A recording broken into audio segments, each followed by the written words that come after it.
প্রিয় শিক্ষার্থী বন্ধুরা, আসসালামু আলাইকুম। আশা করি আল্লাহর রহমতে আপনারা সকলে ভালো আছেন। তো এসএসসি পরীক্ষার জন্য যে সকল নির্দেশনাগুলো মানতে হবে, অর্থাৎ যে সকল নির্দেশনাগুলো বোর্ড দিয়েছে, সেই নির্দেশনাগুলো আজকের এই ভিডিওটিতে তুলে ধরা হবে। সাধারণত অনেকে আছে যে এসএসসি পরীক্ষার যে নির্দেশনাগুলো দিয়ে থাকে বোর্ড থেকে, সেগুলো অনেকে এখনও জানে না। তো এই নির্দেশনাগুলো কি দিয়েছে বোর্ড থেকে, সেই নির্দেশনাগুলো আজকের এই ভিডিওটিতে তুলে ধরা হবে। তাই ভিডিও শুরুর প্রথমে আপনি যদি অল এডুকেশন আপডেট এই চ্যানেলে প্রথমবার এই ভিডিওটি দেখে থাকেন, তাহলে আমাদের এই চ্যানেলটিকে সাবস্ক্রাইব করে রাখবেন এবং notification bell button all press করে রাখবেন। এই ভিডিওটিতে একটি লাইক করে দিবেন। তো এখন আমি দেখে দিচ্ছি এসএসসি পরীক্ষার্থে যে নির্দেশনাগুলো মানতেই হবে, না মানলে আপনি পরীক্ষা দিতে পারবেন না। তো দেখতে পাচ্ছেন এখানে এসএসসি পরীক্ষায় মানতে হবে যেসব নির্দেশনা, তো দেখতে পাচ্ছেন এখানে যে কথাগুলো বলেছে 2025 খ্রিস্টাব্দ তারিখের সংশোধিত সময়সূচি অনুযায়ী এসএসসি সমান পরীক্ষা শুরু হবে 10 এপ্রিল, তবে পরীক্ষা শেষ হবে 13 মে। আগের রুটিনে অনুযায়ী 8 মে পরীক্ষা শেষ হবার কথা ছিল। আন্তঃশিক্ষা বোর্ডের সমন্বয় কমিটি জানিয়েছেন এবছরে পরীক্ষার্থীদের মানতে হবে একগুচ্ছ নির্দেশনা এবং সম্প্রতি ঢাকা মাধ্যমিক ও উচ্চ মাধ্যমিক শিক্ষা বোর্ডের প্রকাশিত সময়সূচি থেকে তথ্য জানা গেছে এবং বোর্ড জানিয়েছে এবার বাংলা প্রথম পত্রের পরীক্ষা দিয়ে শুরু হবে এবং এসএসসি পরীক্ষার নির্দিষ্ট দিনগুলোতে 10টা থেকে বেলা 1টা পর্যন্ত তত্ত্বীয় পরীক্ষা অনুষ্ঠিত হবে। ব্যবহারিক পরীক্ষা অনুষ্ঠিত হবে 10 থেকে 18 মে।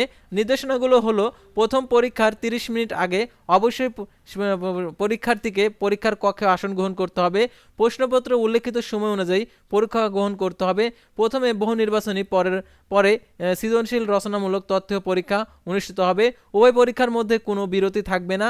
আর এখানে পরীক্ষার্থীরা তার প্রবেশপত্র নিজ নিজ প্রতিষ্ঠান থেকে নিকট থেকে পরীক্ষা শুরুর কমপক্ষে 3 দিন পূর্বে সংরক্ষণ করবে। শারীরিক শিক্ষা ও স্বাস্থ্য বিজ্ঞান ও খেলাধুলা ক্যারিয়ার শিক্ষা বিষয়গুলো এনসিটিভির নির্দেশনা অনুসারে ধারাবাহিকভাবে মূল্যায়নের মাধ্যমে প্রাপ্ত নাম্বার শিক্ষা প্রতিষ্ঠান থেকে সংশ্লিষ্ট কেন্দ্রে সরবরাহ করবে। সংশ্লিষ্ট কেন্দ্রের ব্যবহারিক পরীক্ষার নম্বর সঙ্গে ধারাবাহিক মূল্যায়নের প্রাপ্ত নম্বর বোর্ডের ওয়েবসাইটে অনলাইনে প্রেরণ করা হবে এবং পরীক্ষার্থী তাদের নিজ নিজ উত্তরপত্রে ওএমআর ফর্মে তার পরীক্ষার রোল এবং রেজিস্ট্রেশন নাম্বার, বিষয় কোড ইত্যাদি যথাযথভাবে লিখে বৃত্ত ভরাট করবে। কোনো অবস্থাতেই উত্তরপত্র পাস করা যাবে না এবং পরীক্ষার্থীকে সৃজনশীল রচনামূলক তত্ত্বীয় নির্বাচনী ও ব্যবহারিক অংশে পৃথকভাবে পাশ করতে হবে। অর্থাৎ এখানে যে কথাগুলো বলেছে যে 7 নম্বর পয়েন্টে পরীক্ষার্থীকে সৃজনশীল রচনামূলকের জন্য আলাদাভাবে পাস এবং বহু নির্বাচনী ও ব্যবহারিক অংশের পৃথকভাবে পাশ করতে হবে এবং প্রত্যেক শিক্ষার্থী কেবল নিবন্ধন পত্রে বর্ণিত বিষয়গুলো পরীক্ষার অংশগ্রহণ করতে পারবে। কোনো অবস্থাতে ভিন্ন বিষয়ের পরীক্ষা অংশগ্রহণ করতে পারবে না। কোনো পরীক্ষার সৃজনশীল রচনামূলক তথ্য বহু নির্বাচনী ও ব্যবহারিক নিজ বিদ্যালয়ের প্রতিষ্ঠান অনুষ্ঠিত হবে না।